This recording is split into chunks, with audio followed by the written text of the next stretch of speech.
اللهم صل على سيدنا مولانا محمد وعلى ال سيدنا ومولانا محمد وعلى آله وبارك وسلم۔ الحمدللہ آج سیرت کلاس کے حوالے سے ہمارا 50واں بیان ہے، چھٹی ہماری الحمدللہ ہو گئی ہے، اور اس 50ویں نشست میں ہم پہنچے ہیں 8 ہجری کے واقعات پر۔ اور 8 ہجری کے ہم نے گزشتہ کلاس میں واقعات کا آغاز کیا تھا، ابھی ہمارے اس میں واقعات باقی ہیں، اور میں آپ کو خلاصتاً بتا دوں کہ 8 ہجری کے واقعات بہت ہی اہمیت کے حامل ہیں سیرت کی کتابوں کے اندر، اس کو ایک بڑی جگہ دی گئی ہے سیرت کی کتابوں میں۔ اور 8 ہجری کے جو واقعات ہیں ان میں بڑے واقعات کے اندر ایک غزوے کا آج بیان ہے آپ کے سامنے، جنگ موتا کے بارے میں۔ جنگ موتا ایک جنگ لڑی گئی ہے جس میں مسلمانوں کا مقابلہ ہوا تھا عیسائی عربوں کے ساتھ، عرب، عیسائی عرب۔ اور یہ عرب کہاں تھے؟ یہ اردن کے علاقے میں تھے۔ اور یہ جو عیسائی عرب ہیں یہ بدقسمتی سے آج بھی عیسائی ہیں، یہ عربی عربی بولتے ہیں، عرب ہیں، لیکن آج بھی بدقسمتی سے یہ عیسائی ہیں اردن کے علاقے کے اندر۔ جس طرح ہمارے پشاور کے پاس ایک علاقہ ہے کرک، اس طرح اردن میں بھی علاقہ ہے کرک۔ تو یہ کرک کا واقعہ ہے جہاں پر یہ عیسائیوں کے ساتھ جنگ لڑی گئی تھی، اور یہ عیسائی جو تھے یہ رومن سلطنت جو تھی اس کے زیر اثر تھے، یعنی ان کی طرف سے لگایا ہوا گورنر تھا جس کا نام تھا شرحبیل، جو کہ عیسائی تھا، تو یہ ان کا سردار تھا۔ تو یہاں پہ جنگ لڑی گئی ہے 8 ہجری کے اندر جنگ مؤتہ کے نام سے، انشاءاللہ اس کا آج آپ کے سامنے واقعہ آئے گا۔ اور 8 ہجری کے جو باقی واقعات ہیں ان میں 2 اور واقعات ہیں جو بہت مشہور ہیں اور آپ لوگوں نے یقیناً سنے ہوں گے۔ ایک واقعہ ہے فتح مکہ کا، فتح اعظم جسے کہا جاتا ہے، کہ مکہ المکرمہ اللہ رب العزت نے فتح فرمایا، اور نبی صلی اللہ علیہ وسلم فاتحانہ انداز کے اندر مکہ المکرمہ میں جو ہے وہ داخل ہوئے۔ اور ایک واقعہ ہے غزوہ حنین کا، وہ بھی 8 ہجری کا ہی واقعہ ہے۔ تو انشاءاللہ ان کے واقعات کا بیان ترتیب سے چلے گا۔ تو پہلے ہم بات کریں گے، آج ہمارا جو کلاس ہے انشاءاللہ وہ کور کرے گی جنگ موتا کے بارے میں، اور اس کے اسباب اور تاریخ پر نظر ڈالیں گے کہ اس کے اسباب کیا معاملات بنے جس کی وجہ سے یہ جنگ لڑنی پڑی مسلمانوں کو، اور مسلمانوں کی تعداد کتنی تھی اور عیسائیوں کی تعداد کتنی تھی، یعنی مسلمانوں کے مقابلے میں کتنے لوگ تھے، اور مسلمانوں نے تیاری کیسے کی، اس کی روانگی کیسے ہوئی، اور جو ہے وہ خالد بن ولید رضی اللہ تعالیٰ عنہ کی عمارت پر اجماع کیسے ہوا مسلمانوں کا، اور ساری واقعات انشاءاللہ اس کے اندر تفصیل سے ہم دیکھیں گے۔ آگے بڑھنے سے پہلے گزشتہ کلاس کی کچھ کارگزاری، کچھ خلاصہ آپ کے سامنے آ جائے۔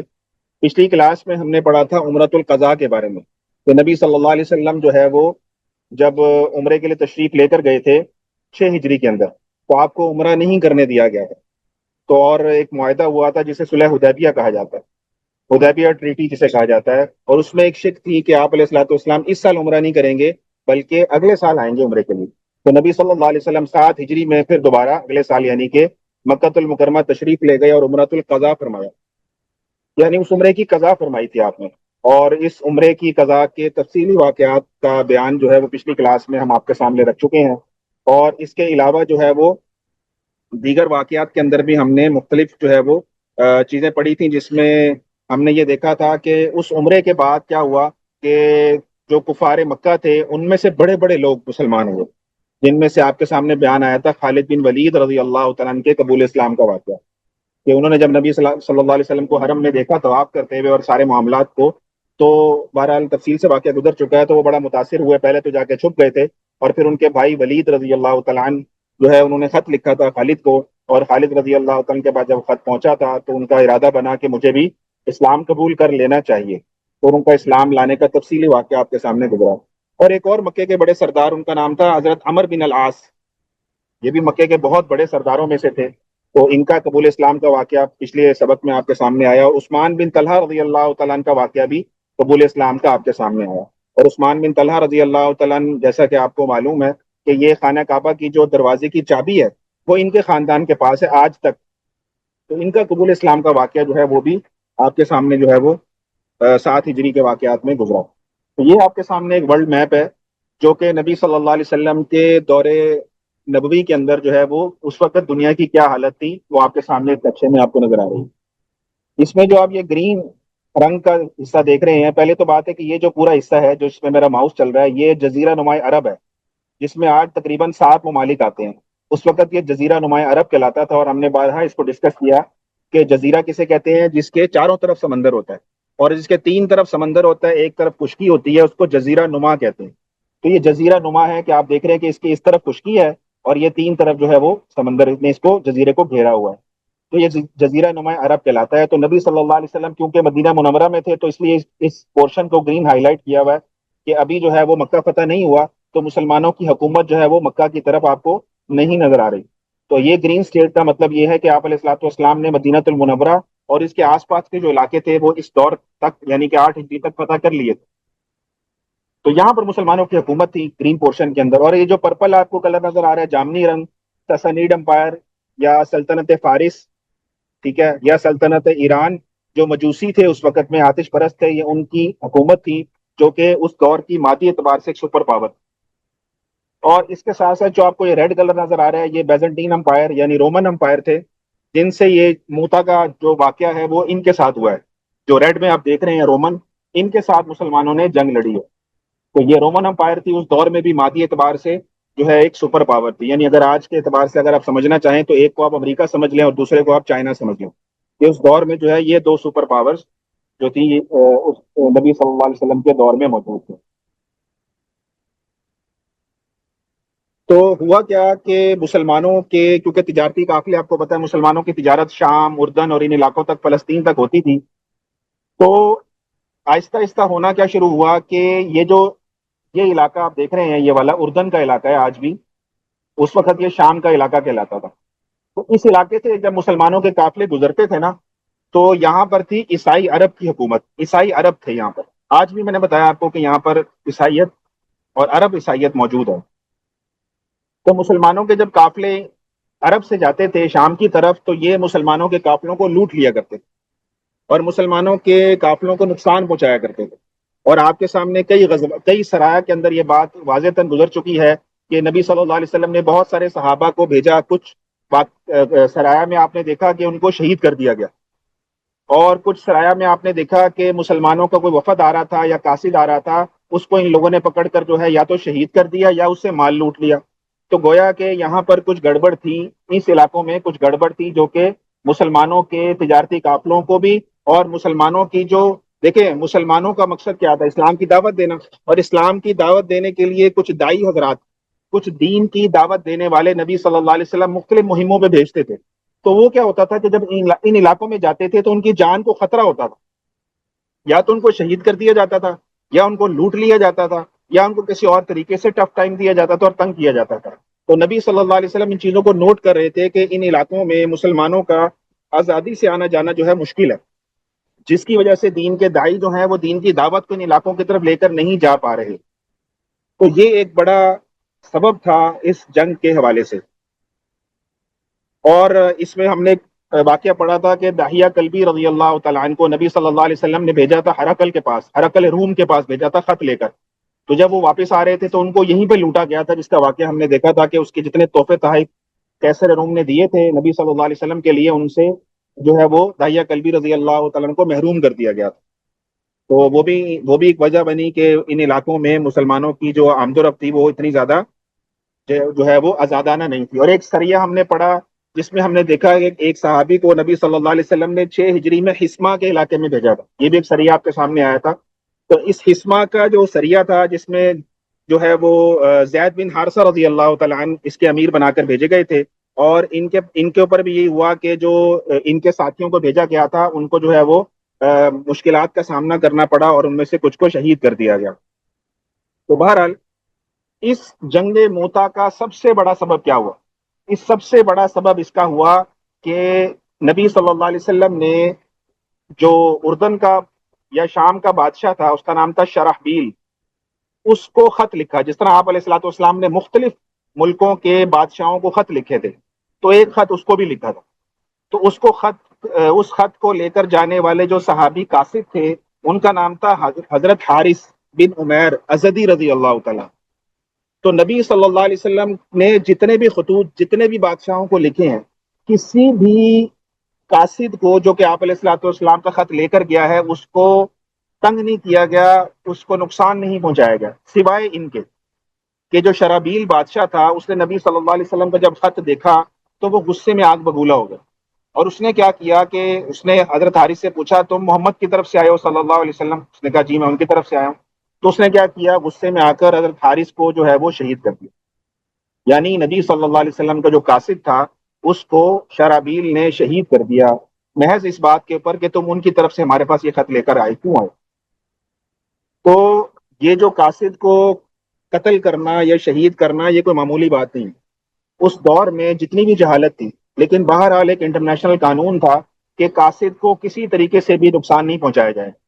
لیکن اس نے کیا کیا، اس بادشاہ نے اس حکم کی، اس رول کی، اس انٹرنیشنل لا کی خلاف ورزی کی، اور نبی صلی اللہ علیہ وسلم کے قاصد کو حضرت حارث بن عمیر ازدی رضی اللہ تعالیٰ عنہ کو شہید کر دیا۔ تو نبی صلی اللہ علیہ وسلم آپ کو پتہ ہے اپنے ساتھیوں کا کتنا خیال کیا کرتے۔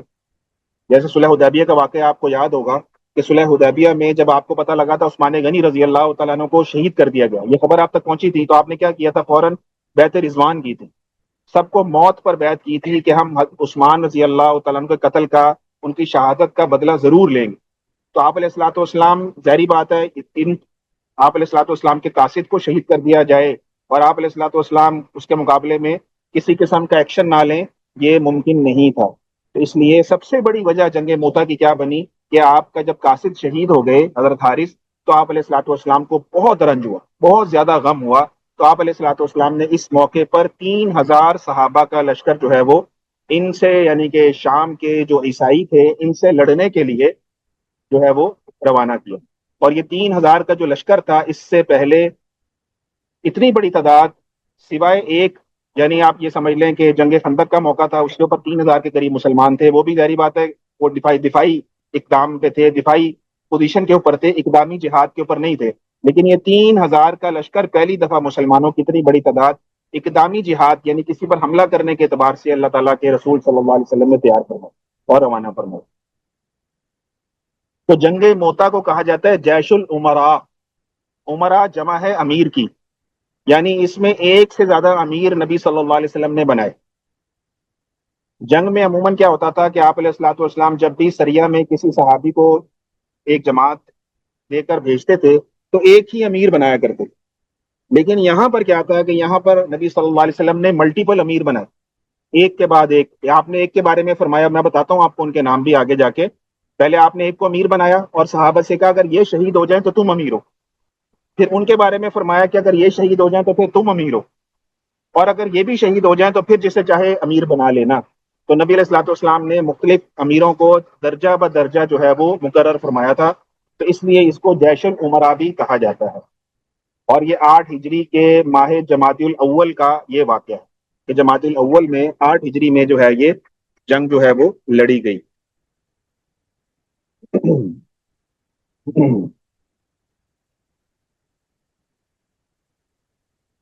تو یہ ہم نے تفصیل دیکھ لی ہے کہ شام کے عیسائی رومی حکومت کے ایما پر مسلمانوں پر سخت زیادتیاں کرنے لگ گئے، اور انہوں نے معان کے گورنر کو اسلام قبول کرنے پر شہید کر دیا۔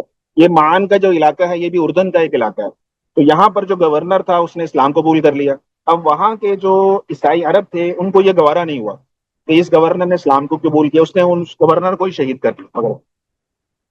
تو اس کے بعد نبی صلی اللہ علیہ وسلم نے ایک واقعہ میں نے آپ کو بتا دیا، غسانی بادشاہ کو شرحبیل کے نام خط بھیجا تھا حضرت حارث کے ہاتھ۔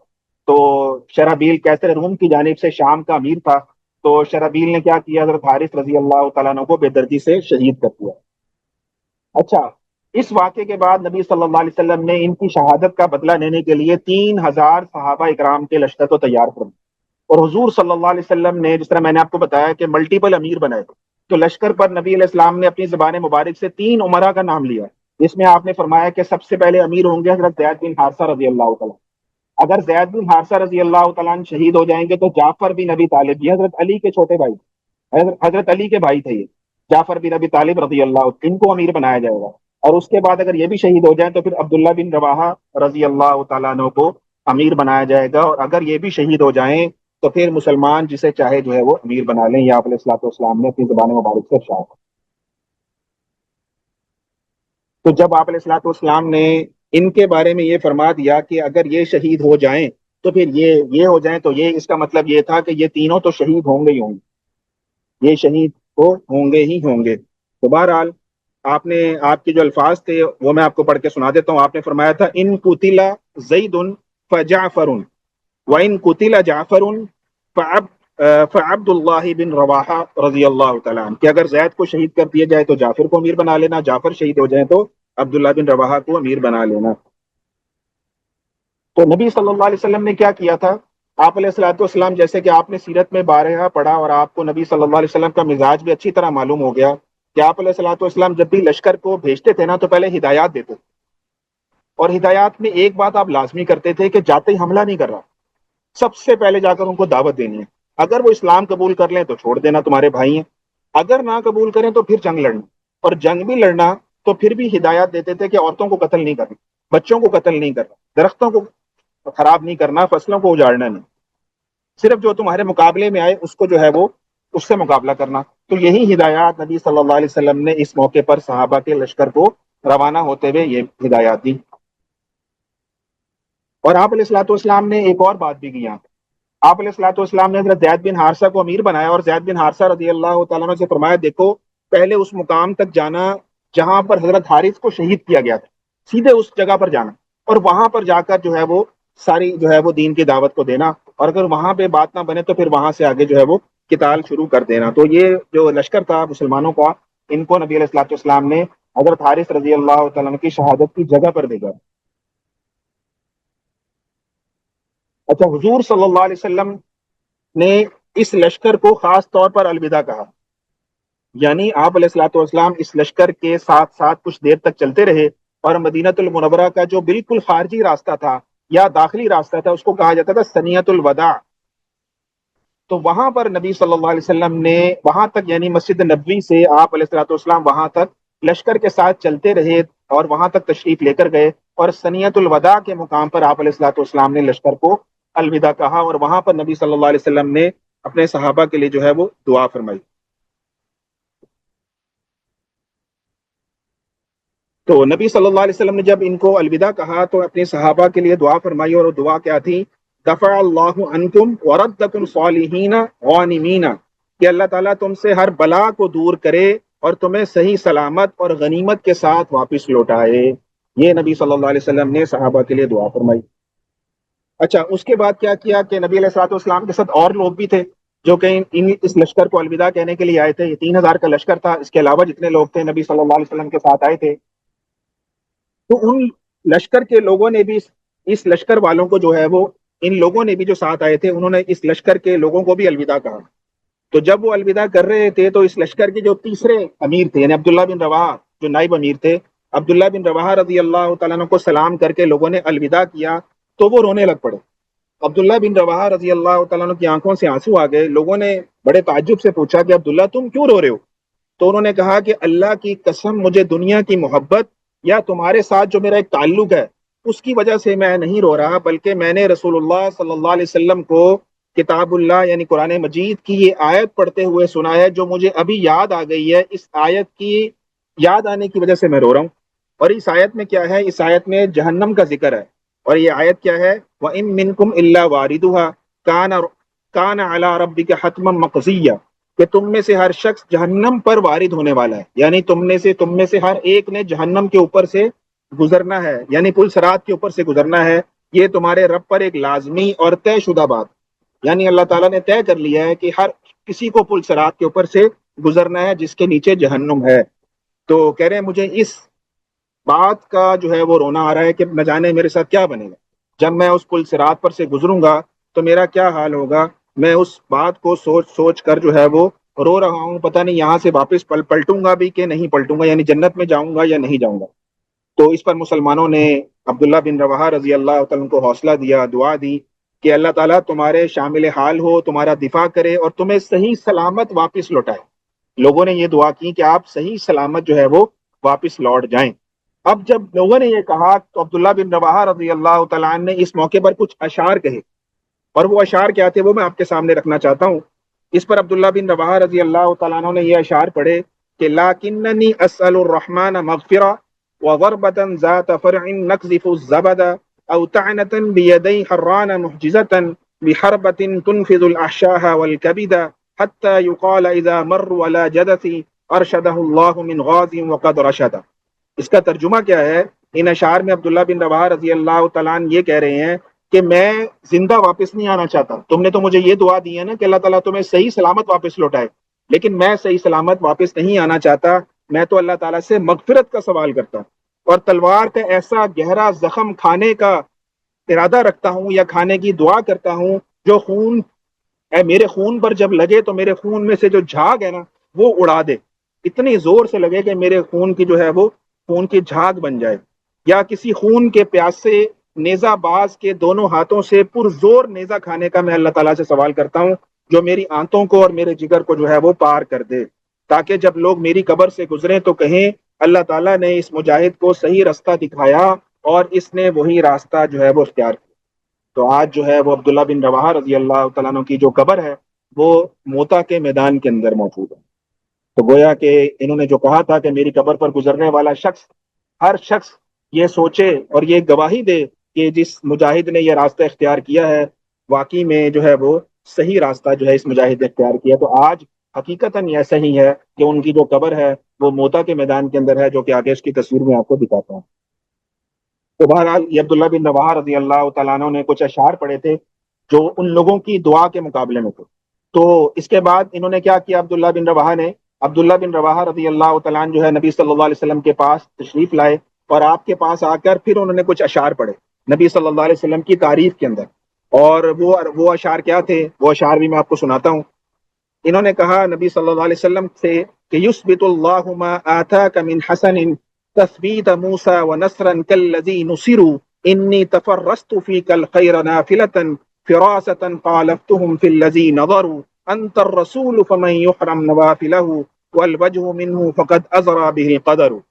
انہوں نے نبی صلی اللہ علیہ وسلم کی تعریف کی اور کہا کہ یا رسول اللہ، اللہ تعالیٰ نے جو آپ کو محاسن عطا کی ہیں، جو خوبیاں عطا کی ہیں، اللہ تعالیٰ انہیں پایہ ثبوت تک پہنچا دے.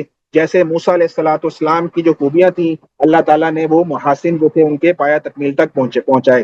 اور اللہ تعالیٰ آپ کی ایسی مدد کرے جیسے اللہ تعالیٰ نے دوسرے انبیاء کی ہے کہ آپ کا دین پوری دنیا میں غالب آ جائے. تو اس طرح کے انہوں نے اشعار جو ہے وہ نبی صلی اللہ علیہ وسلم کے سامنے جو ہے وہ بیان کیے.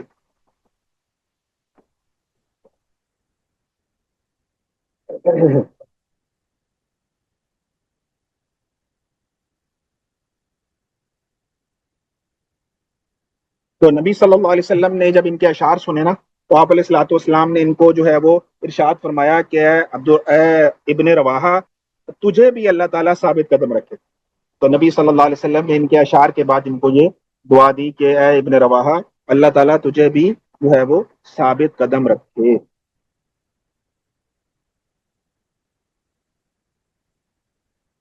اچھا، یہ جو مقابلہ ہے عجیب و غریب اس میں ریشو ہے دونوں طرف کے لشکروں کی. ایک طرف ہے صرف 3,000 اور دوسری طرف ہے 2,00,000. 3,000، 2,00,000.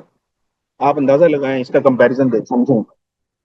اور یہ کتنے ہوتے ہیں؟ اگر آپ یہ تصویر دیکھ رہے ہیں تو یہ جو بلیک رنگ کا ایک سمجھ لیں لشکر کھڑا ہوا ہے، یہ سمجھ لیں 2,00,000 ہے. اور ان کے مقابلے میں 3,000 کتنے سے ہیں یہ دیکھیں. یہ جو چھوٹی سی بلیک پٹی یہ 3,000 کی کوانٹٹی ہے لشکر کی. اور یہ جو بڑی آپ دیکھ رہے ہیں پوری پٹی بلیک کلر کی بڑی پٹی، یہ 2,00,000. تو 2,00,000 اور 3,000 یہ دیکھیں ویژولائزیشن کے اندر ہم دیکھیں تو یہ ریشو بنتی ہے. مگر مثال کے طور پہ اگر یہ لشکر آپ 1 منٹ کے لیے غور کریں کہ یہ آگے کی طرف بڑھے اور یہ 3,000 اس کی طرف بڑھیں اور یہ والا لشکر کا حصہ ادھر سے آئے اور یہ لشکر ادھر سے آئے اور 3,000 کو تو ایسے ہی کھا جائے گا. یہ 3,000 کو تو ویسے ہی جیم کر دے گا، اندر لے آئے گا اپنے. ایک دائرہ اگر یہ بنا لیں سائڈوں سے، اگر یہ لوگ اس طرف آئیں اور یہ سائڈوں سے لوگ اس طرف آئیں اور یہ والا لشکر آگے کی طرف آئے تو 3,000 کو کیا پتہ لگے گا کدھر گئے. تو یہ کمپیریزن بنتا ہی نہیں ہے مادی اعتبار سے اگر آپ دیکھیں. تو یہ جو مسلمان تھے جب یہ لشکر گیا ہے یہاں مدینہ المنورہ سے تو ان کو نہیں پتا تھا کہ آگے کیا حالات ہیں. ان کو تو ایک علاقے میں جا کر پتا لگا کہ یہ حالات ہمارے ساتھ بن گئے. مثال کے طور پہ اگر آپ یہ تصویر دیکھیں تو مدینہ المنورہ سے مسلمان نکلے 3,000 کا لشکر، تبوک پہنچا. تبوک سے یہ معان پہنچے، معان کے علاقے میں پہنچے جہاں وہ گورنر ان کا شہید کیا تھا مسلمان ہونے پر. تو یہ معان کا جو علاقہ تھا یہاں پر آ کر مسلمانوں کو پتا لگا کہ ہمارے مقابلے میں اصل میں لوگ کتنے آ رہے ہیں. تو یہاں پر ان کو یہ پتا لگا کہ 1 لاکھ تو غسانی ہیں یعنی جو عیسائی عرب ہیں، اور 1 لاکھ جو عیسائی ہیں ان کی مدد کے لیے ہرقل نے، جو کیسر روم تھا، اس نے بھی 1 لاکھ کا لشکر بھیج دیا۔ اس طرح یہ 2 لاکھ ہو گئے، 1 لاکھ مقامی اردن کے عیسائی اور 1 لاکھ روم کے عیسائی۔ تو یہاں پر بات ہوئی، یہاں پر مشورہ ہوا صحابہ کا کہ کیا کیا جائے۔ ایک رائے یہ آئی کہ ہم یہاں پر انتظار کرتے ہیں اور آپ علیہ الصلوۃ والسلام کو خط لکھ کر اطلاع کرتے ہیں کہ ہمارے مقابلے میں اتنا بڑا لشکر ہے، تو مزید ہمیں جو ہے وہ کمک کروانہ کی جائے جو ہماری مدد کے لیے آئے، تب تک ہم انتظار کرتے ہیں۔ ایک شخص کا مشورہ آیا کہ نہیں، ہمیں جو ہے وہ آگے جا کر جو ہے وہ لڑنا چاہیے، مقابلہ کرنا چاہیے۔ اور تیسرا مشورہ یہ آیا کہ ہم نے عیسائیوں کے دلوں میں یعنی دشمنوں کے دلوں میں اپنا اتنا روب ڈال دیا ہے کہ وہ ہمارے مقابلے کے لیے انہوں نے 2 لاکھ کا لشکر جمع کر لیا ہے، تو ہمارا مقصد پورا ہو گیا کہ ہم نے دشمن کو کے دلوں میں اپنا خوف ڈال دیا، اپنا روب ڈال دیا، تو ہمیں اب واپس جانا چاہیے کہ ہمارا مقصد پورا ہو گیا۔ تو اس موقع پر عبداللہ بن رواحہ رضی اللہ تعالیٰ عنہ نے ایک شاندار قسم کی تقریر کی، جس میں مجاہدین کے اپنے پرتاثیر الفاظ سے ان کے لہو کو گرمایا کہ دیکھو، ہم نے تو چاہا یہ ہے کہ ہمیں شہادت ملے، ہم تو آئے شہید ہونے کے لیے، تو ہمیں کیا نقصان ہے؟ ہم جس چیز کی طلب میں آئے ہیں وہ ہمارے سامنے موجود ہے، اس لیے آگے بڑھو اور حملہ کرو اور شہید ہو جاؤ، اور اگر ہم بچ گئے تو ہماری فتح ہے۔ تو دونوں طرف جو ہے ہمیں فائدہ ہے، ہمارا نقصان کسی صورت میں بھی نہیں ہے، یا فتح ہے یا شہادت ہے۔ تو یہ جب الفاظ سنے آپ کے لشکر نے تو سارے لشکر والے جو ہے وہ جنگ لڑنے کے لیے تیار ہو گئے۔ تو میں نے آپ کو یہ بتایا کہ حضرت زید بن حارثہ رضی اللہ تعالیٰ نے اپنے لشکر کو کرب کے میدان سے ایک پہاڑی علاقے موتا کی طرف موو کیا، اور جو عیسائی 2 لاکھ کا لشکر تھا اس کو بھی گھسیٹ کر جو ہے وہ اس لشکر کو پہاڑوں کے درمیان میں لے آئے۔ اور پہاڑوں کے درمیان لانے کا فائدہ کیا ہوا کہ اگر میدانی علاقے میں لڑتے تو یہ آرام سے 2 لاکھ جو تھے وہ ان 3,000 کو جو ہے وہ سینڈوچ بنا لیتے، گھیر لیتے، جس کی وجہ سے مقابلہ کرنا مسلمانوں کے لیے بہت زیادہ مشکل ہو جاتا، بلکہ ناممکن ہو جاتا۔ تو مسلمانوں نے جنگی اسٹریٹجی یہ اپنائی کہ ان کو اٹھا کر موتا کے پہاڑوں کے درمیان میں لے آئے، اور پہاڑوں کے درمیان میں لانے سے فائدہ یہ ہوا کہ مسلمانوں کے لیے ایک کمپیریٹیولی جو لشکر تھا وہ مقابلے کی لیول پہ آ گیا، جس سے مقابلہ کرنا قدر آسان تھا، لیکن ابھی بھی چونکہ تعداد زیادہ تھی اس لیے بالکل آسان نہیں تھا۔ تو یہاں پر کیا ہوا، یہاں پر زید بن حارثہ رضی اللہ تعالیٰ آگے بڑھے، اور آگے بڑھنے کے بعد جو ہے وہ انہوں نے دشمن کی صفوں کو چیرا اور آگے بڑھ گئے، اور دشمن کی صفوں میں گھس گئے، یہاں تک کہ ان کو جو ہے اللہ تعالیٰ کی طرف سے جو ہے وہ شہادت کا تمغہ مل گیا۔ تو جو امیر تھے زید بن حارثہ رضی اللہ تعالیٰ سب سے پہلے وہ شہید ہوئے اس جنگ کے اندر۔ اس کے بعد جس طرح نبی صلی اللہ علیہ وسلم نے فرمایا تھا کہ زید بن حارثہ رضی اللہ تعالیٰ عنہ کے بعد امیر بنایا جائے گا جعفر بن ابی طالب کو، تو حضرت جعفر بن ابی طالب نے وہ جھنڈا اٹھایا جو امیر کے پاس ہوتا تھا، جنگ کا جھنڈا، جنگ کی علامت، امیر کی علامت، تو انہوں نے اٹھا کر پھر جو ہے وہ عیسائیوں سے قتال شروع کر دیا، اور بڑی ہی بہادری سے لڑتے رہے یہاں تک کہ وہ بھی ان دشمنوں کے نرغے میں آ گئے، اور انہوں نے بہت زیادہ نیزہ بازی کی اور تلوار چلائی، لیکن بہرحال اس مسلسل جنگ کو وہ بھی جاری نہ رکھ سکے، اور گھوڑے سے نیچے آ گئے، اپنے گھوڑے سے نیچے کود پڑے، اور گھوڑے کی انہوں نے ٹانگیں کاٹ دی تاکہ واپسی کا خیال میرے دل میں نہ آئے۔ اور اس موقع پر حضرت جعفر رضی اللہ تعالی عنہ نے کچھ اشعار پڑھے۔ وہ اشعار کیا تھے؟ وہ اشعار یہ تھے: یا حبذ الجنت واقترابها طیبۃ وباردا شرابها والروم روم قد دنا عذابها کافرۃ بعیدۃ انسابها علی اذ لاقیتها ضرابها۔ ان اشعار کا ترجمہ کیا ہے؟ اب جعفر بن ابی طالب کہہ رہے ہیں کیا خوب جنت اور اس کا اس قدر قریب ہو جانا، اس کی شراب بڑی عمدہ ہے اور ٹھنڈی ہے، یہ رومی، یعنی اپنے دشمن کو کہہ رہے ہیں یہ رومی تو وہ ہے جن پر عذاب کا وقت بالکل قریب آ گیا، ان کے نسب ہم سے بہت دور ہیں، میں جب ان سے لڑتا ہوں تو انہیں تلواروں سے مارنا بہت زیادہ ضروری ہے۔ اس موقع پر انہوں نے یہ اشعار پڑھے اور اپنا جو جھنڈا تھا وہ دائیں ہاتھ میں پکڑا۔ ایک عیسائی نے ان کے دائیں ہاتھ پر وار کیا، ان کا دایاں ہاتھ کاٹ دیا، انہوں نے جھنڈا بائیں ہاتھ سے اٹھا لیا۔ اس کے بعد ایک اور عیسائی نے وار کیا، ان کا بایاں ہاتھ بھی کاٹ دیا، جس کے بعد انہوں نے اپنے بازوؤں سے جھنڈا جو ہے اپنے سینے سے جو ہے وہ چپٹا لیا، اور اس کے بعد ایک شخص نے ان پر حملہ کیا اور ان کے جو ہے وہ ان کو بالکل شہید کر دیا، جس کے بعد جو ہے وہ آپ جو ہے وہ زخمی ہو کر شہید ہو گئے. تو حضرت جعفر رضی اللہ تعالیٰ عنہ کی جو عمر تھی وہ 33 سال تھی. 33 ایئرس. 33 ایئرس کی ایج میں جو ہے وہ یہ اللہ تعالیٰ کے پاس جو ہے وہ شہادت کا رتبہ لے کر پہنچ چکے تھے. اور صحابہ کہتے ہیں جب ہم نے ان کے جسم کو دیکھا تو جسم پر تلواروں کے، نیزوں کے اور تیروں کے 90 زخم تھے. 90 زخم. 90. اور سارے کے سارے فرنٹ سائڈ پہ تھے، بیک سائڈ پہ جسم کے ایک بھی زخم نہیں تھا، جس بات کی علامت ہے کہ انہوں نے کس قدر بہادری سے دشمن کا مقابلہ کیا ہوگا. تو 90 زخم ان کے جو ہے وہ جسم پر تھے. تو اسی لیے جو ہے وہ عبداللہ بن عمر جو حضرت عمر رضی اللہ تعالیٰ عنہ کے بیٹے ہیں، وہ حضرت جعفر رضی اللہ تعالیٰ عنہ کے بیٹے تھے. ان کا نام تھا عبداللہ بن جعفر. تو عبداللہ بن جعفر کو جب بھی سلام کرتے تھے. اچھا، اس میں ایک اور بات، نبی صلی اللہ علیہ وسلم نے حضرت جعفر رضی اللہ تعالیٰ عنہ کے دونوں ہاتھ جب کٹ گئے، اس کے موقع پر ایک صحابہ کو فرمایا تھا کہ میں دیکھ رہا ہوں کہ جعفر کو اللہ تعالیٰ نے ان دونوں کٹے ہوئے ہاتھوں کی جگہ پر 2 پر عطا کر دیے. 2 پر لگا دیے جس سے جنت میں وہ اڑتا پھر رہا ہے ان پروں کی بدولت. اس لیے ان کا نام پڑ گیا جعفر طیار. طیار کہتے ہیں پروں کو، بازوؤں کو. تو ان کو اس لیے کہا جاتا ہے جعفر طیار رضی اللہ، کہ اللہ تعالیٰ نے جنت میں ان کے ان کٹے ہوئے ہاتھوں کی جگہ 2 پر ان کو عطا فرما دیے. تو عبداللہ بن عمر رضی اللہ تعالیٰ عنہ جو حضرت عمر کے بیٹے ہیں، وہ حضرت جعفر رضی اللہ تعالیٰ عنہ کے جو بیٹے تھے عبداللہ، ان سے جب بھی ملتے تھے نا تو ان کو سلام ایسے کرتے تھے کہ السلام علیکہ یا ابن ذی الجناحین، کہ اے 2 پروں والوں کے لڑکے، کہ تیرے باپ کو اللہ تعالیٰ نے 2 پر عطا کر دیے 2 بازوؤں کی جگہ، تو اے 2 پروں والوں کے لڑکے تجھ پر سلام ہو. اس طرح ان کو سلام کہا کرتے تھے. اس کے بعد کیا ہوا، جھنڈا آ گیا عبداللہ بن رواحہ رضی اللہ تعالیٰ عنہ کے ہاتھ. تو عبداللہ بن رواحہ رضی اللہ تعالیٰ عنہ کے ہاتھ جب جھنڈا آ گیا تو عبداللہ بن رواحہ رضی اللہ تعالیٰ جھنڈا اٹھایا، گھوڑے پر بیٹھے اور کچھ اشعار پڑھے انہوں نے بھی. وہ اشعار کیا تھے؟ وہ اشعار یہ تھے کہ اقسمت یا نفس لتنزلنہ، لتنزلن او لتکرہنہ ان اجلب الناس وشد رنہ ما لی اراک تکرہین الجنہ قد قال ما قد كنت مطمئنہ هل انت الا نطفة في شنہ یا نفس الا تقتلی تموتی هذا حمام الموت قد صلیتی وما تمنیت فقد اعطیتی ان تفعلی فعلهما ہدیتی. انہوں نے کہا کہ اے نفس، اپنے نفس کو پکارا کہ اے نفس، میں نے اس بات کی قسم کھائی ہے کہ اس مارکے میں یعنی اس جنگ میں ضرور مقابلہ کروں گا، اور ضرور مقابلہ کروں گا، اور خود بخود مقابلے کے لیے میدان میں کود جا. اپنے نفس کو کہہ رہے ہیں کہ خود بخود اپنے اس مقابلے کے لیے میدان میں کود جا، ورنہ میں تجھے زبردستی اس مقابلے کے لیے نکالوں گا، میدان میں اتاروں گا.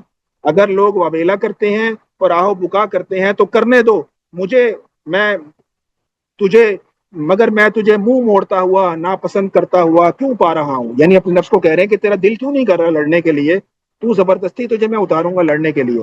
اور اپنے نفس کو جو ہے وہ ملامت کر رہے ہیں، اور اپنے نفس کو کہہ رہے ہیں کہ اے نفس، اگر تو ان دونوں یعنی زید بن حارثہ اور جعفر بن ابی طالب کی طرف اشارہ کر رہے ہیں، ان دونوں جیسا کام کرے گا تو درست کام کی طرف رہنمائی کیا گیا ٹھہرے گا، اور اگر تو ویسا کام نہیں کرے گا تو گویا تو صحیح راستے پر نہیں. تو انہوں نے یہ اشعار پڑھنا شروع کیے، اور کتابوں میں لکھا ہوا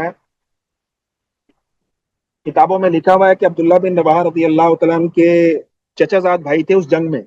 انہوں نے کیا کیا کہ دیکھا کہ عبداللہ بن رواحہ نے کئی دن سے کچھ نہیں کھایا، بھوکے پیاسے.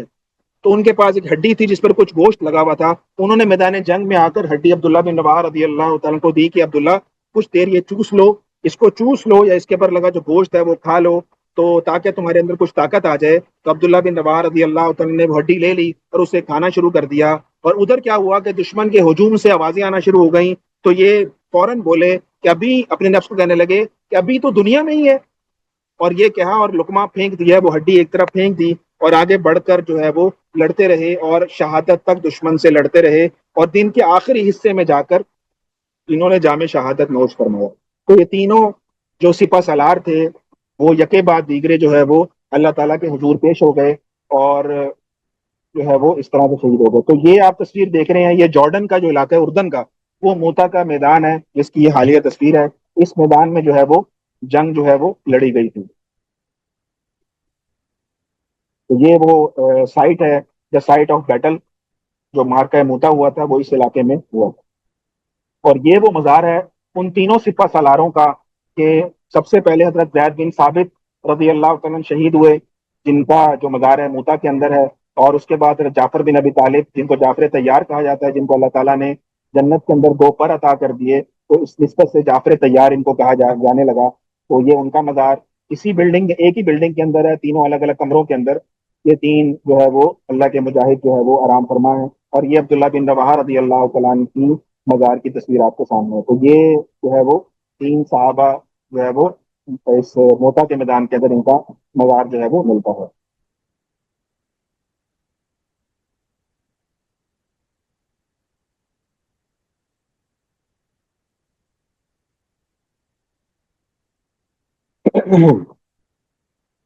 اچھا، اس کے بعد کیا ہوا؟ جب یکے بعد دیگرے یہ سارے صحابہ جو ہے وہ سپہ سالار ایک کے بعد ایک شہید ہو گئے، اس کے بعد کیا ہوا کہ جھنڈا گر گیا۔ تو جھنڈا فوراً جا کر اٹھایا ایک اور صحابی نے، وہ انصاری صحابی تھے، ان کا نام آتا ہے ثابت بن اکرم بن طالبہ انصاری رضی اللہ تعالیٰ۔ تو ثابت بن اکرم نے فوراً جا کر جھنڈا اٹھا لیا، اور جھنڈا جب انہوں نے اٹھایا اور انہوں نے فوراً شور مچایا کہ مسلمانوں کسی امیر پر اتفاق کر لو، مسلمانوں کسی امیر پر اتفاق کر لو، فوراً جو ہے وہ جھنڈا اٹھاتے ہی جو ہے وہ چلانا شروع کر دیا۔ تو جتنے لشکر کے مسلمانوں کے لوگ تھے انہوں نے فوراً کہا جی امیر آپ ہی ہیں، آپ ہی امیر ہیں، ہمارے امیر آپ ہی ہیں۔ تو حضرت ثابت بن اکرم نے کہا نہیں بھائی، یہ کام میں نہیں کر سکتا، یہ کام میں انجام نہیں دے سکتا۔ اور فوراً ان کی نظر پڑی خالد بن ولید رضی اللہ تعالیٰ نے، جو کہ قریبی تھے اور لڑ رہے تھے مسلمانوں کے اندر، عام مسلمانوں کی طرح جنگ میں شامل ہوئے ہوئے۔ تو ثابت بن اکرم کی جیسے ہی نظر پڑی تو فوراً کہا کہ جھنڈا خالد کو دو، جھنڈا خالد کو دو، جھنڈا خالد کو دو۔ اور جیسے ہی انہوں نے خالد کا نام لیا تو چاروں طرف سے خالد خالد خالد کی آوازیں آنا شروع ہو گئیں، اور سب نے اس مسلمانوں نے فوراً یہ فیصلہ کیا کہ بالاتفاق خالد بن ولید رضی اللہ تعالیٰ عنہ ہمارے لیے امیر ہوں گے، اور سب نے آپ رضی اللہ تعالیٰ عنہ کی عمارت پر فوراً سے اتفاق جو ہے وہ کر لیا۔ تو حضرت خالد رضی اللہ تعالیٰ کو جب پتہ لگا تو خالد رضی اللہ تعالیٰ نے فوراً نہ کی کہ نہیں بھائی میں یہ کام نہیں کر سکتا، اور ثابت بن اکرم سے کہا کہ آپ تو پرانے مجاہد ہیں، آپ تو بڑے پرانے مسلمان ہوئے ہیں، مجھے مسلمان ہوئے ہوئے 3 مہینے ہوئے ہیں، ابھی 3 مہینے پہلے میں مسلمان ہوں، آپ تو بڑے پرانے، ایک عمر گزاری ہے آپ نے رسول اللہ صلی اللہ علیہ وسلم کے ساتھ، اور آپ تجربہ کار بھی ہیں، اور بدر میں بھی آپ نے شمولیت اختیار کی، یعنی ثابت بن اکرم جو ہے بدری صحابہ میں سے، تو بدر میں بھی آپ تھے، آپ تو اتنے کمال درجے کے شخص ہیں۔ لیکن ثابت رضی اللہ تعالیٰ نے فرمایا نہیں، میں اپنی ذات کے مقابلے میں تمہیں زیادہ اہل پاتا ہوں کہ تم اس قابل ہو کہ تم مسلمانوں کی جو ہے وہ جو ہے وہ کر سکو، عمارت کر سکو، ان کو لیڈ کر سکو، اور میں نے یہ جھنڈا اٹھایا ہی تمہیں دینے کے لیے، یہ الفاظ بولو کہ میں نے خالد یہ جھنڈا اٹھایا ہی تمہیں دینے کے لیے، لہٰذا تم عمارت کو قبول کر لو۔ تو خالد رضی اللہ تعالیٰ عنہ نے اس بات کے بعد جو ہے وہ جھنڈا اپنے ہاتھ میں اٹھا لیا، اور اس کے بعد یہ لشکر کے چوتھے امیر جو تھے وہ مقرر ہو گئے۔ اچھا، اس موقع پر کیا ہوا؟ اس موقع پر نبی صلی اللہ علیہ وسلم کا ایک معجزہ ظاہر ہوا، اور وہ معجزہ ظاہر یہ ہوا کہ اللہ تعالیٰ نے، نبی علیہ السلام مدینہ منورہ میں تھے، نبی صلی اللہ علیہ وسلم کے سامنے اللہ تعالیٰ نے میدان جو تھا نا یہ موتا کا، وہ سامنے کر دیا بالکل۔ تو نبی صلی اللہ علیہ وسلم نے فوراً جو ہے وہ کیا کیا، صحابہ کو جمع کیا، اور تمام صحابہ کو منادی کرائی مدینہ منورہ میں، الصلاۃ الجامعہ، نماز کے لیے سب کو بلوایا گیا، اور منادی ہو گئی، اور سارے صحابہ کو آپ علیہ الصلوۃ والسلام نے مسجد نبوی میں جمع فرمایا، اور آپ ممبر پر تشریف فرما ہو گئے۔ اور جب آپ ممبر پر بیٹھے تو اللہ تعالیٰ نے یہ جو میدان تھا موتا کا، یہ نبی صلی اللہ علیہ وسلم کے سامنے گویا ایسے کر دیا کہ جتنے پردے تھے بیچ میں، حجاب تھے، وہ سب اٹھا دی، اور بالکل اردن کا میدان، جو میدان تھا موتا کا، وہ نبی صلی اللہ علیہ وسلم کی آنکھوں کے سامنے ایسے آ گیا کہ آپ دونوں لشکروں کو لڑتا ہوا ایسا لگ رہا ہے اپنی آنکھوں سے دیکھ رہے ہیں۔ تو میدان کارزار جب آپ کی نظروں کے سامنے ہوا تو آپ فوراً آپ علیہ الصلوۃ والسلام نے کہنا شروع کر دیا کہ لوگوں، زید بن حارثہ نے جھنڈا اپنے ہاتھ میں لے لیا، اور زید نے کافروں سے لڑے، یعنی آپ علیہ الصلوۃ والسلام ایک قسم کی آپ سمجھے کمنٹری کر رہے ہیں کہ آپ علیہ الصلوۃ والسلام کہہ رہے ہیں کہ زید نے جھنڈا اٹھایا اور زید آگے بڑھا، اس نے کافروں سے قتال کیا، اور وہ دیکھو شہید ہو گیا، اور دیکھو جنت میں داخل ہو گئے۔ تو جیسے ہی یہ صحابہ نے سنا، صحابہ ایک دم خاموش ہو گئے اور غور سے سننے لگے۔ اس کے بعد نبی صلی اللہ علیہ وسلم فرمایا کہ زید کے بعد جھنڈا جعفر کے ہاتھ میں آ گیا، اور جعفر نے جھنڈا ہاتھ میں لیا اور اللہ کے دشمنوں سے خوب لڑائی کی، اور خوب لڑائی کی، ایسی لڑائی کی کہ یہاں تک کہ وہ شہید ہو گیا اور وہ بھی جنت میں داخل ہو گیا۔ اور فرشتوں کے ساتھ جنت میں دو بازوؤں سے اڑتا پھر رہا ہے. یہ نبی صلی اللہ علیہ وسلم نے صحابہ سے فرمایا مدینہ میں بیٹھے بیٹھے. اس کے بعد نبی صلی اللہ علیہ وسلم نے فرمایا کہ اب جھنڈا آ گیا عبداللہ بن رواحہ کے ہاتھ میں, اور عبداللہ بن رواحہ رضی اللہ تعالیٰ عنہ نے جھنڈا سنبھالا. اس کے بعد آپ علیہ الصلوۃ والسلام خاموش ہو گئے. تو انصار جو بیٹھے تھے یہ انصاری صحابی تھے, اس سے پہلے جو دو صحابہ تھے وہ مہاجرین میں سے تھے. تو انصاری جو ہے نا, جب آپ علیہ الصلوۃ والسلام خاموش ہو گئے تو ایک خاموشی چھا گئی پورے مجمع کے اوپر, اور انصار یہ دیکھ کر گھبرا گئے کہ نہ جانے عبداللہ بن رواحہ ایسا کیا کرے گا یا ایسا کیا کر رہا ہے کہ نبی صلی اللہ علیہ وسلم ایک دم خاموش ہو گئے, اور دل ہی دل میں جو ہے دعائیں مانگنے لگے کہ اللہ کرے عبداللہ بن رواحہ رضی اللہ تعالیٰ ایسی بہادری دکھائیں کہ جو ہے وہ نبی صلی اللہ علیہ وسلم کو ان کی بہادری پسند آ جائے, اور کہیں خدا نہ خواستہ ایسا نہ ہو کہ وہ ایسا کام کر دے جس کے بعد ساری زندگی انصار کو اس پر پچھتاوا ہو. تو انصار ایک دم جو ہے نا دل میں ڈر گئے اپنے. لیکن اس کے بعد کیا ہوا کہ نبی صلی اللہ علیہ وسلم نے فرمایا کہ عبداللہ بن رواحہ نے بھی کافروں سے خوب جہاد کیا اور خوب قتال کیا, یہاں تک کہ وہ بھی شہید ہو گیا, اور یہ تینوں کے تینوں جنت میں اٹھا لیے گئے اور ایک تخت پر جو ہے وہ یہ موجود ہے. لیکن اس موقع پر نبی علیہ الصلوۃ والسلام نے فرمایا کہ میں نے عبداللہ بن رواحہ کا جو تخت ہے نا وہ کچھ ہلتا ہوا دیکھا ہے. تو میں نے پوچھا اس کا تخت کیوں ہل رہا ہے, تو مجھے بتلایا گیا کہ عبداللہ بن رواحہ جب مقابلے کے لیے گئے دشمنوں کے سامنے تو ان کو تھوڑی دیر کے لیے کچھ تردد ہوا, بشری اعتبار سے کوئی تقاضا ہوا, کچھ تردد ہوا, اور اس تھوڑی سی پس و پیش کے بعد وہ ایک دم آگے بڑھے اور انہوں نے یعنی اپنے تردد کو دور کر دیا اور فوراً آگے بڑھے, اور زید اور جعفر جو تھے وہ بلا کسی تردد کے آگے بڑھے, اس لیے ان دونوں کا تخت نہیں ہلا, ان کا تخت جو ہے اس تردد تھوڑی دیر کے لیے تردد آنے کی وجہ سے جو ہے وہ ہل رہا. پھر آپ علیہ الصلوۃ والسلام نے فرمایا کہ عبداللہ بن رواحہ نے جھنڈا ہاتھ میں لیا, شہید ہوئے, پھر وہ جنت میں کچھ رکتے رکتے داخل ہوئے. تو یہ سن کر انصار کو رنج ہوا, کسی نے پوچھا کہ یا رسول اللہ اس رکتے رکتے داخل ہونے کا کیا سبب؟ تو نبی علیہ الصلوۃ والسلام نے ارشاد فرمایا کہ جس وقت عبداللہ بن رواحہ کو میدان کارزار میں زخم لگا تو وہ بتقاضائے بشریت تھوڑی دیر کے لیے سست ہو گئے تھے اور پیش قدمی میں کچھ پسو پیش کرنے لگے. پھر انہوں نے اپنے نفس کو ملامت کی اور عتاب کیا اور ہمت اور شجاعت سے کام لیا اور لڑتے لڑتے شہید ہو گئے اور جنت میں داخل ہو گئے. جب انصار نے یہ بات سنی تو اس کے بعد جو ہے وہ انصار کی پریشانی جو تھی وہ اللہ تعالیٰ نے دور فرما. ابھی آپ یہ ساری باتیں کر رہے تھے اور آپ علیہ الصلوۃ والسلام کی آنکھوں سے نا آنکھ مبارک سے آنسو جاری تھے. آپ علیہ الصلوۃ والسلام یہ خبر دے رہے ہیں صحابہ کو اور آپ کی آنکھوں سے آنسو جاری ہیں. اس کے بعد اچانک آپ نے فرمایا کہ سیف من سیوف اللہ, کہ اللہ کی تلواروں میں سے ایک تلوار لہرا گئی, اللہ کی تلواروں میں سے ایک تلوار لہرا گئی, یعنی خالد بن ولید نے اسلام کا جھنڈا سنبھال لیا یہاں تک کہ اللہ تعالیٰ نے مسلمانوں کو فتح دی. تو خالد بن ولید رضی اللہ تعالیٰ عنہ کو یہاں پہ ٹائٹل ملا تھا سیف اللہ, اللہ کی تلوار. سیف کہتے ہیں تلوار کو, سیف اللہ کا مطلب ہے اللہ تعالیٰ کی تلوار. تو نبی صلی اللہ علیہ وسلم نے جیسے ہی خالد بن ولید نے میدان موتا کے اندر جھنڈا اٹھایا اور مدینہ میں نبی صلی اللہ علیہ وسلم نے ممبر پر بیٹھے فوراً کہہ دیا صحابہ سے کہ اب اللہ کی تلواروں میں سے ایک تلوار لہرا گئی, اور یہ اللہ کی تلوار تھے. اسی وجہ سے خالد بن ولید رضی اللہ تعالیٰ عنہ کے بارے میں آتا ہے کہ وہ میدان جنگ میں شہید نہیں ہوئے, یعنی ان کو جو موت آئی ہے وہ طبعی موت آئی ہے, وہ گھر میں موت آئی ہے, اور حالانکہ ان کی ساری زندگی تمنا یہ تھی کہ مجھے میدان جہاد میں موت آئے, اللہ تعالیٰ کے راستے میں موت آئے, اور انہوں نے بے شمار جہاد کیے, ان گنت, ساری زندگی آپ سمجھیں کہ رہے ہی میدان جنگ کے اندر, لیکن ان کو شہادت کی موت یعنی کہ جو اللہ کے راستے کی میدان جہاد کی موت ہے وہ نہیں ملی بلکہ طبعی موت ملی. تو اس پر علماء کرام نے لکھا ہے کہ اس کی وجہ یہ ہے کہ یہ اللہ کی تلوار تھے. نبی صلی اللہ علیہ وسلم ان کو اللہ کی تلوار کہا, تو اللہ کی تلوار کو کون توڑ سکتا ہے, اللہ کی تلوار کو کون ہرا سکتا ہے؟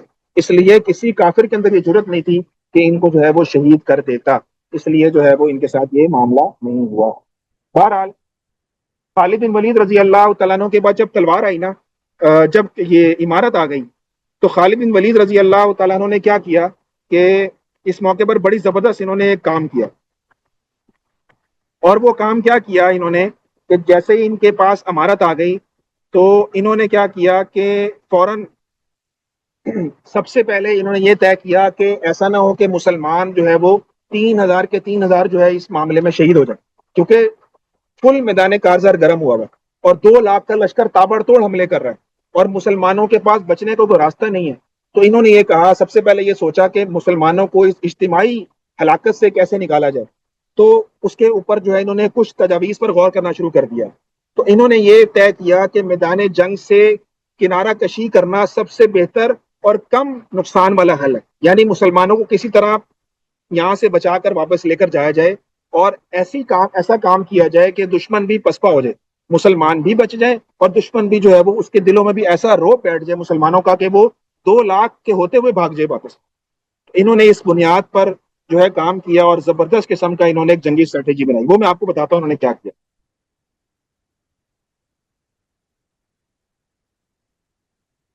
خالد بن ولید نے یہ سوچا کہ دشمن اسلام کی جو لشکر ہے کی تعداد ہے وہ مسلمانوں کے مقابلے میں 66% زیادہ ہے. 66% ہی ہم سے زیادہ ہیں. تو اب کچھ اور طریقہ کار کرنا چاہیے جس سے اس کفار کے لشکر کے دلوں کے اندر روب بیٹھے. تو انہوں نے کیا کیا کہ جو میدان جنگ کا نقشہ تھا نا وہ سارا بدل دیا. کیسے بدلا؟ جیسے آپ لوگوں کو پتا ہے کہ لشکر کا 5 حصے ہوتے ہیں. ایک دایاں حصہ ہوتا ہے، ایک بایاں حصہ ہوتا ہے، ایک اگلا ہوتا ہے، ایک پچھلا ہوتا ہے، ایک درمیان والا ہوتا ہے. یہ آپ کو پتا ہے نا، 5 حصے ہوتے ہیں لشکر کے. اس کو میمنہ کہتے ہیں، میسرا کہتے ہیں. میمنہ دائیں کو، میسرا بائیں کو، اور قلب درمیان کو، اسی طرح مقدمہ، اور اس طرح جو ہے وہ ساکا. تو انہوں نے کیا کیا کہ لڑائی کے بعد انہوں نے رات کی تاریکی میں لشکر کی نہایت کو بدل دیا. جو دائیں تھے ان کو بائیں کر دیا، جو بائیں تھے ان کو دائیں کر دیا، جو پیچھے والے تھے ان کو آگے لے آئے، اور جو آگے والے تھے ان کو پیچھے لے آئے. یہ انہوں نے جو ہے وہ ساری رجمنٹ جو تھی نا اپنی شفل کر دیا آپس. تو جب لشکر کی نئی ترتیب دی اور اس کے بعد سب مسلمانوں نے نعرہ تکبیر اونچی آواز سے بلند کیا اور ایک میدان کے اندر ہلچل مچ گئی. اور جب فجر کے بعد، اگلی فجر کے بعد جب حملہ کیا تو جو بائیں طرف سے کفار کے لوگ تھے وہ جب لڑنے کے لیے آئے انہوں نے دیکھا کہ جو ہم سے کل مقابلہ کر رہے تھے وہ تو وہ چہرے ہی نہیں ہے. وہ کدھر گئے چہرے؟ تو بائیں دائیں والوں نے، آگے والوں نے، سب نے جب دیکھا کہ ہمارے سامنے والے لشکر کی تو حیت بدلی ہوئی ہے، ہمیں تو نئے چہرے نظر آ رہے ہیں، تو دشمن کو یہ دھوکا ہو گیا کہ مسلمانوں کی مدد کے لیے نئے افراد آ گئے، مسلمانوں کی نئی کمک ان کی مدد کے لیے پہنچ گئی ہے.